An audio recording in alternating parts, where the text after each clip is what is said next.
हाय, मेरा नाम है डॉक्टर विजित शाह। मैं surgical gastroenterology and HPV surgery में एमसीएच किया हूँ फ्रॉम एम्स। मैं अभी मिशन हॉस्पिटल दुर्गापुर में प्रैक्टिस कर रहा हूँ एज एन गैस्ट्रो सर्जन। मेरे पास जो लेडी बैठी है, इसके बारे में मैं आज कुछ बताना चाहता हूँ कि कैसे लेडी ने ओवरकम किया from a very severe stage sepsis से due to some gallstone disease. And आज अभी आपके सामने पेशेंट बिल्कुल स्टेबल बैठी है घर जाने के लिए। इसका एक हिस्ट्री है कि 28 साल की औरत जो है वो 10 दिन से पेट की दर्द और बुखार ये लेकर हॉस्पिटल में भर्ती हुए थे। वहां पे 10 दिन उनको एंटीबायोटिक दिया गया था, लेकिन रिस्पॉन्स ना करने की वजह से इनके घर वाले इनको मिशन हॉस्पिटल लेके आए, जहां पे हम लोग इनकी जो इन्वेस्टिगेशन है वो करने के बाद हमें पता चला कि पेशेंट को मेडिचिस सिंड्रोम है। मीन्स जहां पे गॉल स्टोन की वजह से पित्त की नली और पित्त की थैली में दोनों में फिस्टुला फॉर्मेशन हो जाता है, मतलब कनेक्शन बन जाता है, और जिसके कारण पेशेंट को कोलांजाइटिस डेवलप किया था। और उसके साथ साथ पेशेंट को WBC काउंट जो कि इन्फेक्शन का मार्कर है वो 28,000 तक 28,000 तक पहुंच चुका था, और प्लेटलेट काउंट इनका 10 लाख तक पहुंच गया था, जो कि एक प्री थ्रोम्बोटिक कंडीशन बताया जाता है।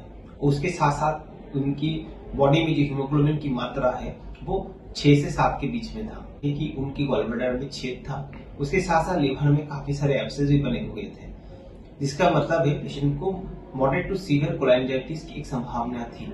और पेशेंट 10 दिन से बिना खाए सिर्फ सलाइन के द्वारा पेशेंट का ट्रीटमेंट चल रहा था बाहर। तो हम लोग पेशेंट को इनको पहले स्टेंट करने की सलाह दिए या सिर्फ स्टेंट किए। स्टेंट करने के बाद पेशेंट की कोलांजाइटिस जो है वो सेटल किया, ठीक हो गया। फिर हम लोग इनको डेफिनेटिव सर्जरी की। तो इस सर्जरी में हम लोग क्या किए थे, इनकी गॉल्स ब्लडर जो थे उनके सर्जरी के साथ साथ हम लोग इनको स्टोन निकालने के बाद इनका कोल्डोकोडुओडेनोस्टोमी किए थे, मीन्स बाईपास सर्जरी किए थे, जहां पे आपका जो पित्त की नली है उसके साथ ड्यूडेनम जो है उनको जोड़ा जाता है। आज डे 3 के बाद वो पेशेंट आज डे 4 पोस्ट ऑफ डे 4 है। आज डिस्चार्ज के लिए पेशेंट घर जा रहे हैं, और 3 दिन के दौरान पेशेंट की जो ट्रीटमेंट चले थे वो एकदम स्मूथ था। पेशेंट को कोई कॉम्प्लिकेशन नहीं था, कोई वायलेशन नहीं था।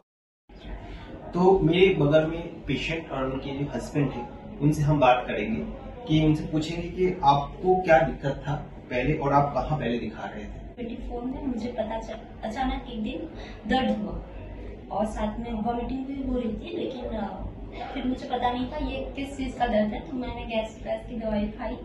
देन उसके बाद काफी सारे डॉक्टर से मिले, सबने वही बोला कि गॉलब्लैडर स्टोन है, आपको जॉन्डिस हो रही है, इन्फेक्शन है, आपको ओटी कर लेनी चाहिए।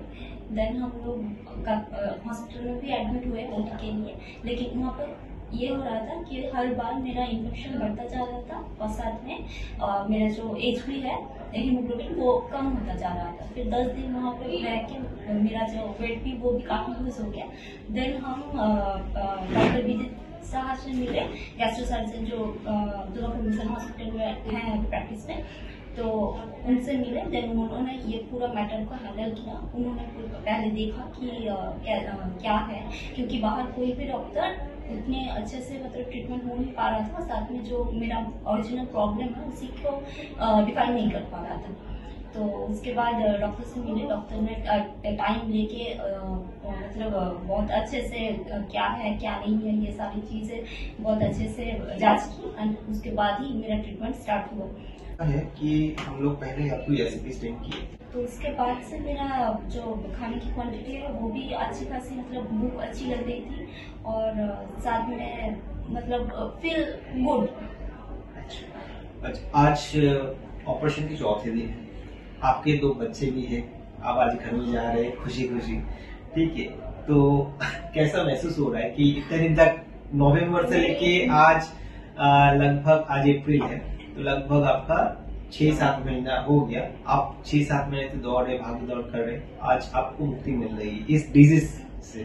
तो आपको कैसा महसूस काफी हुआ? अच्छी लग रही है। इवन मैं तो लास्ट 6 मंथ से ये सोच रही थी कि मैं पहले जैसी हो पाऊंगी या नहीं, लेकिन लास्ट इवन जो ओटी हुआ उसके बाद भी सेकेंड डे में मैं काफी मतलब वीक थी कि पता नहीं पहले जैसे कर पाऊंगी नहीं, लेकिन डॉक्टर ने बहुत अच्छे से मेंटल सपोर्ट दिया और बाकी ना सब स्टाफ ने ही मतलब कोऑपरेट किए, तो उसके वजह से आज मैं डे 4 में मतलब फाइनली लग रहा है कि हाँ मैं पहले जैसी हूँ, ठीक हूँ। और बस इतना बड़ी सर्जरी के बाद 4 दिन में रिकवर होना बहुत मुश्किल बात है, तो वो मैं हो पाई हूँ, तो इसलिए थैंक यू विजय सर। सो आपने देखा कि कैसे मेरी जो पेशेंट है कैसे अपनी जो कठिन परिस्थिति से जूझ रहे थे और इसने जो डॉक्टर पे भरोसा रखा और मेरी जो गाइडेंस है उसको फॉलो किया, क्योंकि बहुत अच्छी पेशेंट है जो मेरी हर एक बात को अच्छे से सुना है और उस हिसाब से मेरे ऊपर भरोसा रखा है और कोऑपरेट भी किया है। तो इसीलिए पेशेंट को स्टेज 2 में हम लोग जो सर्जरी की उसके बाद इतना अच्छा सक्सेसफुल हमारी ओटी हुई है। तो ऐसे ही कुछ केसेस जानने के लिए, जैसे कोलोरेक्टल कैंसर होती है, गॉलब्लैडर कैंसर होती है, पैनक्रियास की कैंसर होती है, बड़ी आंत छोटी आंत की कैंसर जैसे होती है, आपका इसोफेगस का कैंसर होता है, या तो स्टोमक का कैंसर होता है, या तो आपकी पित्त की थैली में पथरी है, पित्त नाली में पथरी है, और या तो पैनक्रियास में पथरी है, पैनक्रियास में कोई ट्यूमर है, तो और या तो कोई एसिड पिया हुआ है। तो ऐसी कोई कुछ कॉम्प्लिकेटेड केसेस को लेके हम लोग आगे भी आएंगे, और अगर किसी को कुछ जाननी है तो आप मिशन हॉस्पिटल में कांटेक्ट कीजिए। मेरा नाम है डॉक्टर विजय शाह, तो आप अपॉइंटमेंट लेके आप हमसे दिखा सकते हैं। Thank you everyone.